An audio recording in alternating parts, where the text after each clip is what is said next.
Good afternoon and welcome to another episode of Not Minding My Own Business. I am your estate planning and elder law attorney, Russell Farbiars, and I am joined here today by Glenn Miller of Career Professional Executives Networking Group, or CPENG. Welcome, Glenn. Thank you. I Glad to be understand. here. I understand why you go with the acronym because that's a mouthful. Exactly. So what exactly is CPENG? CPENG, well, it's a networking group. So our main missions are to give members a forum to make professional connections. We help, we have a number of members that are small businesses. Last I knew, maybe 30, 35 small business members. So they're looking for business development. So they're looking for connections for that. We do a lot with folks who are in job transition. Provide them. We have teams that provide support for resumes and interviewing, and for employed members. And this has worked out for me in the past.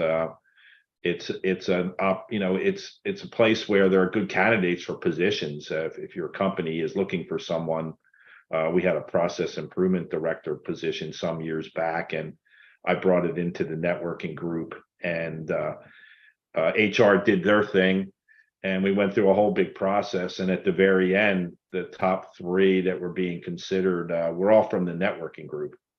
In fact, we hired two of them because we were really torn. And then another position opened up that one of the candidates was a fit for. So we were able to hire two out of the three.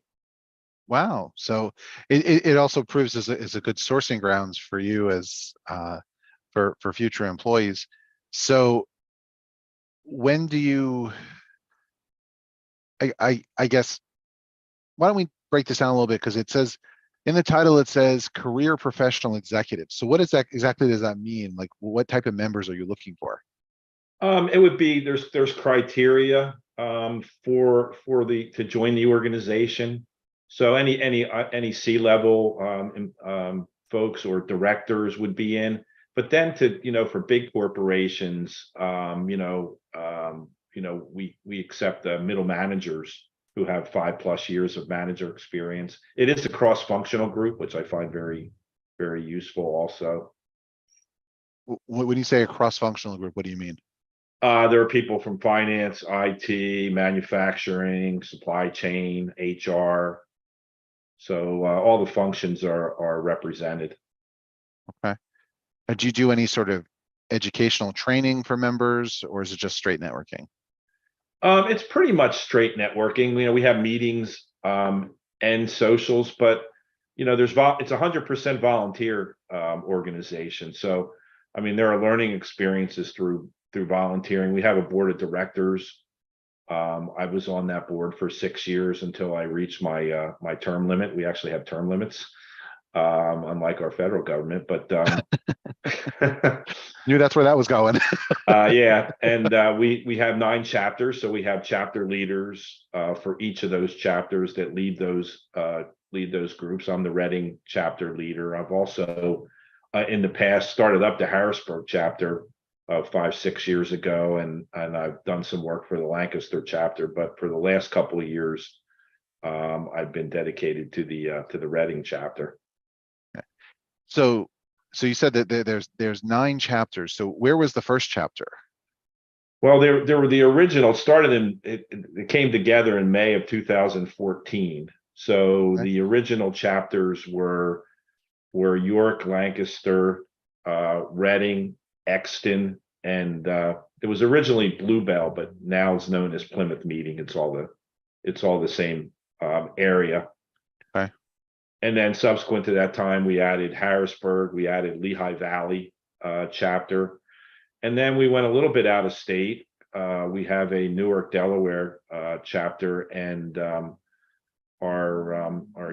guess our youngest chapter is Pennsauken, New Jersey. And I kind of always feel bad for Pennsauken because their first meeting was scheduled for the week that COVID hit. So they had, and we were 100% in person before COVID, meetings and socials, of course. And so they had like a dozen people signed up. It looked like they were going to get off to a great start. And then COVID hit, meeting had to be canceled. And then ultimately we went to virtual Zoom meetings Hmm. for a couple of years. And we're getting back to more in person, but we're really in a hybrid state right now with virtual meetings in some places and in person in other places. Like Reading, I started back up 2 months ago with in-person meetings. Newark, Delaware is doing in-person, and we were doing 16 socials at various locations before COVID. So now we're getting back to socials. We're probably averaging maybe about one a month at this point. They've been pretty well received. People are. We're not getting quite the crowds we were before COVID, but we're getting nice sized crowds for those. Yeah, I don't think any volunteer organizations are getting the crowds that they once saw before COVID, but people are looking to get back out there for sure. Um, Now, do any of these chapters come together and do events together, or? Yeah, yeah, I'm glad you asked that because the socials, we've always done it that way. So Reading has always done joint socials with Lehigh Valley, and Lancaster, York, and Harrisburg do joint socials. In fact, they have one coming up May 17th, and their socials at the Fiorentino's restaurant, which is at the Lancaster airport. Oh, okay. Um, and we used when we previously done before COVID a King of Prussia social, which was the two largest chapters, which is Exton and Plymouth Meeting. Mhm. And they used to draw crowds of like 80, 85 people. Oh, wow. Actually, I found it a bit overwhelming. I was always exhausted after those socials. Yeah, But now they're, like I said, the attendance isn't quite the same, but they're getting 35 people, which is a nice number actually. I would yeah, prefer 25 to 35. You can almost in 2 hours, which is how, which is the time meetings and socials are usually scheduled for 2 hours. You can probably talk to almost everybody, in a group of like 30. So yeah, yeah. So why was the organization founded? What need was it, is it filling? It wasn't there. I think because a lot of people have gone through, job transitions in their career, particularly at, higher levels in organizations. There's always restructurings. I mean, I've gone through a few myself where, Mhm. in both cases, it was basically I was working for a division of a corporation and they restructured to take finance and, for that matter, IT, HR, procurement out of the divisions and go to like a shared service model to try to save money. So they took all those folks out of the division levels and people, lost their jobs, as part of that. So I think that was the main, that was the original impetus for it. But we also found that we had a lot of small businesses joining. Mhm. So, they're looking for clients and business development, and we can certainly help with that. But probably almost all the members, and I think we have about 175 members or thereabouts, probably almost all of them have gone through a job transition in their career.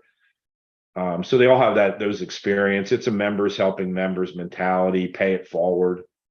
Right. You got assistance, you learn things from going through that process, and then you can pass them on, to others and help them, get through it. And there's support also. I always say, always in my chapter, I always say it's good to have a buddy, because going through a job transition is difficult, and have somebody else in the organization in CPENG that is your job search buddy that's going through it also.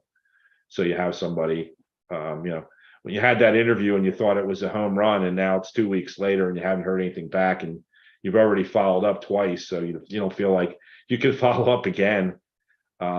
Somebody to kind of lean on there for support or bounce ideas off of and whatnot. So it's a friendly, supportive environment.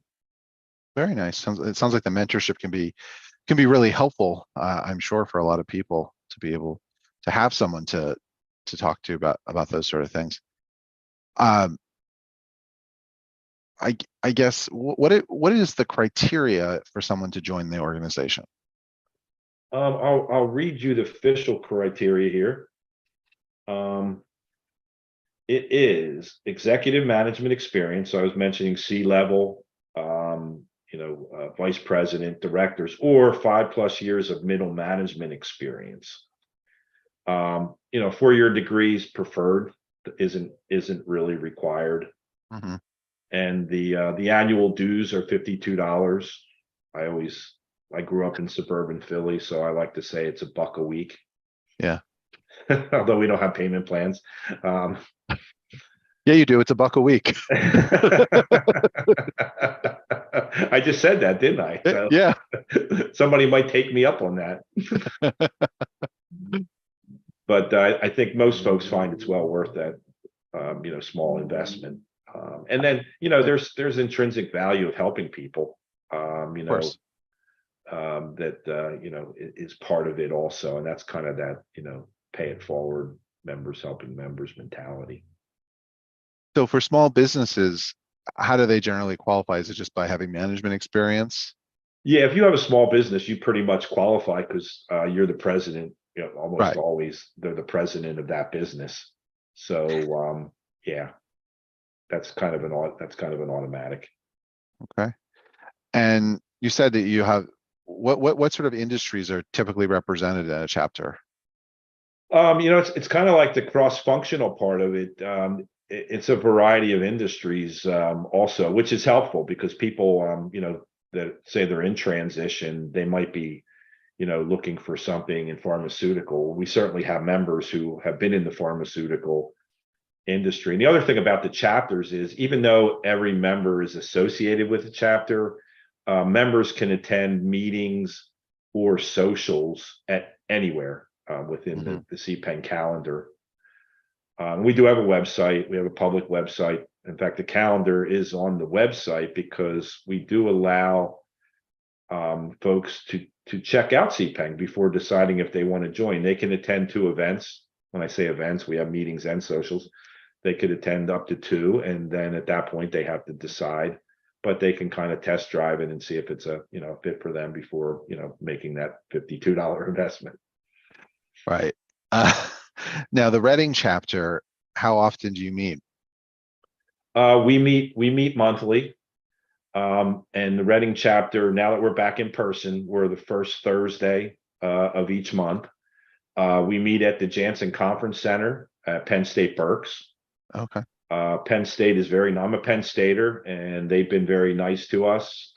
Actually, 4 of our chapters have Penn State meeting locations, Lehigh Valley, York, and then when I started at Harrisburg, then I got us set up there at Penn State also. Some of other chapters were meeting at company locations that we had a connection to. Some of those, since COVID, have been wary about allowing us, kind of outsiders to come back into their building, even now, 3 years later. Mhm. So, some of our chapters, that's the reason some of our chapters are still doing, the virtual. What are some of the biggest successes and maybe some of the biggest failures that you've experienced with CPENG? Well, our biggest success is we're always happy when someone lands a job. We have a LinkedIn site actually for members only that I administer, and also we have ways to communicate on our to all of our members. You can send out what they call an e-blast to members, but we love sharing the success story of someone landing a position, and then usually we'll try to get them to come into a meeting once they're settled in their new position, to talk about that, and not only in one hand celebrate it, everybody claps, but also they can share their experience. And kind of the negatives are some of the stories you hear over the years of me being involved in this. And probably the one that was the biggest one that really got me was somebody who I was really close to, landed or had an offer for a position. And it was a pretty good offer. He had some other irons in the fire, but he was thinking about taking it. But he said, "Can I have the weekend to think about it?" Over the weekend, this company got acquired Oh, and immediately put because of the merging the companies, they put a job freeze in place like right away because they knew they were going to be coming out of that. There was going to, which happens a lot with these mergers and acquisitions. That's another reason people lose their jobs, because of the cost reduction, headcount reductions that go with that. So anyway, it was a very reasonable thing for him to do. But it all changed in a matter of a couple of days, and he lost that offer. Now the good news is ultimately he landed in a better place that was right in his backyard. So he was going to have to do like a 45-50 minute commute on this one that he lost, and he ended up with an arguably better job with a 5-minute commute. So so works out in the long run, but in the short run, it was heartbreaking. yeah, it's hard to believe that they didn't know they were merging, when they made the job offer. I think they did. Yeah, I think the people well, obviously people in the organization knew it, but the folks that were hiring for that position, he didn't believe had a clue. He trusted them that they didn't know that. But obviously, there was certainly folks higher up in the organization that those things don't happen over a weekend. No, they do not. It takes a It just lot got of, finalized yeah, at that takes point. takes a lot of planning and a lot of work to get to that point. Uh, but let's talk a little bit about you. I mean, I guess when you aren't working on CPENG or working your day job, what is it you like to do for fun? I'm a sports enthusiast, so and my wife also, which is great, likes to go to sporting events.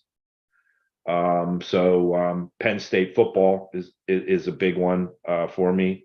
We also try to get to a Villanova basketball game, every year, but also local sports. Our kids were in they're long since graduated and out on their own now, off the payroll. They went to Wilson, and they were both in the band, and my daughter was on the dance team. So we got used to going to Wilson football games and basketball because the dance team would perform at basketball. So we still do local sports. We're now living in Douglasville, so we're a little further away from Wilson. But so we started going to some Boyertown games because it's a little bit closer for us. Yeah. And then Albright College. My daughter went to Albright, so we had a connection there. So anyway, we like to go to live sporting events, and so that's a big one for me. Very nice. Now, what is something that you think that more people should be aware of about what CPENG does, but they aren't aware of? Yeah, it's interesting because we have, like, we're all volunteer organization. We have a small marketing team, and some years back, they said, let's do a survey of members, and they specifically ask. I think I had mentioned this earlier. We have a team that will help you with resumes and cover letters, or help any member with that, or another team that helps with interviewing. And we got some really good folks on those teams because the survey said membership was looking for that. And then we got them set up. We were promoting them at all of our chapters, at meetings, on our LinkedIn site, on e-blasting out to members. And we've been very confused that not as many people as we thought took advantage of that. And we're never quite sure why. In fact, the teams were like, is the process working? Because we're not getting that many people through the process that are sent to us. So that's been a bit perplexing. Sometimes surveys can deceive you a bit. We continue to have the teams in place, for anybody who wants to use them. So do they just provide coaching for resumes, or do they actually will help with the drafting? Yeah, I mean, they'll help to some extent. I mean, they wouldn't provide the same level of service like a career coach, would, but they would certainly look at, folks' resume, make some recommendations. Um, Resumes are an interesting thing, because their opinions vary a lot on what should be on resumes, how they should be Hmm. formatted and whatnot. And so, but basically they're giving, their opinion. They're giving, showing some formats of resumes they think are the type that, that would get people's attention, and whatnot. I think the interviewing could be really, they'd be willing to do like mock interviews with Oh, people. wow. That's really valuable, especially. Yeah, there was Yeah. I had done that many years ago when I was in job transition. There was a guy, he calls himself the interview doctor, Oh, and he's a retired gentleman. I guess he's based in the Phoenixville area, but he goes around to different groups. And I was at like a networking group meeting, and he said he would be there, and afterwards he would do this mock interview with me. And it was, I really got a lot out of that. Things I was doing well and things that I could improve on that I didn't even know. I was, that I didn't know, being in the moment, that I was doing certain things or right. saying certain things. So I think it could be extremely valuable. In fact, whenever I see him put something out on LinkedIn, he pretty much offers it for free to almost, anybody. I usually just post it in our CPENG LinkedIn. So folks, and I say, this guy was very helpful to me years back, and he could be helpful to you also. Oh, that's wonderful. And it's nice that you have, it's not just, let's get together and talk. There's some, like as you said, it's a supportive community. There's a lot of, there's other resources that come along with being a member. Yeah, I would say to people, if you're going to the meetings, that's great. But we also, so we have this public website, but once you become a member, you get access to some additional things. We have a very active job board, and there's a discussion forum where, content, job search type content, or new business development type content is posted. But we also have a member directory that's very searchable. If you want to know every member in the Reading chapter, you can just, put that out on a search. You'll get every member with a link to their contact information. If you want to know everybody who's in finance or in IT, you can do that. Even by industry, you mentioned industry earlier. You could get some sorts by industry. I would say to people, like, then, you know, particularly now that we're 3 years removed from COVID, you can get back to meeting people for Hmm. breakfast, coffee, lunch. Right. I used to say, hey, if it's easier for you, you pick the place. But if it's easier for you, I can even come to your office, and we could Hmm. meet in there. And some people said, yeah, that'd be great if you come into my office. I don't really have time to go out to lunch, but I can give you 30 minutes in my office. So I would say to people, make it easy on the person who's trying to help you. Oh, But absolutely. now they have that access to any member in the database they could reach out to and try to connect with and meet up with. Absolutely. Well, Glenn, I really appreciate you coming on and talking to us about CPENG. If someone's interested in getting in touch with CPENG, or even applying to become a member, what's the best way to do that? Well, they can reach out to me. First off, I'm a pretty active LinkedIn guy. I've been on LinkedIn a long time, and so that's one way. But actually, if you Google CPENG, we had a webmaster. He's retired now. Or he was a volunteer, retired from being a webmaster for us and from his business.